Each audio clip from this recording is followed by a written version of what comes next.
Abul Kalam master মঞ্চে উপস্থিত আছেন। গোসাইরহাট উপজেলা আওয়ামী লীগের উপদপ্তর সম্পাদক শেখ কামাল মঞ্চে উপস্থিত আছেন। গোসাইরহাট উপজেলা যুবলীগের বিপ্লবী সভাপতি আমার শ্রদ্ধাভাজন বড় ভাই নুরুজ্জামান মৃধা মঞ্চে উপস্থিত আছেন। ইদুলপুর ইউনিয়ন আওয়ামী লীগের সংগ্রামী সভাপতি শ্রদ্ধাভাজন বড় ভাই জাকির হাওলাদার উপস্থিত আছেন।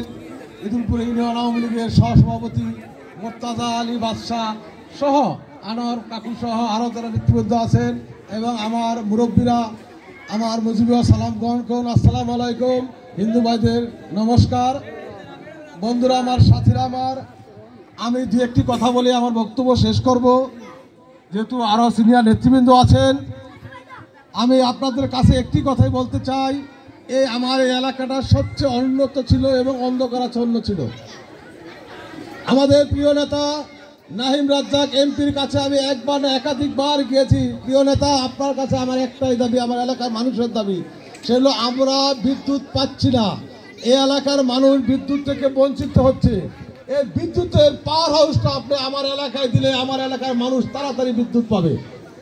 আপনারা সবাই উপস্থিত আছেন, যারা এই যে আমার সামনে আছেন, আমরা সত্য কথা বলবেন, আপনার বিবেকের কাছে প্রশ্ন, এই বিদ্যুতের পাওয়ার হাউস নাহিম রাজ্জাক করে দিয়েছে না ভাই? হ্যাঁ, এটা নিয়ে অনেক যুদ্ধ হয়েছে।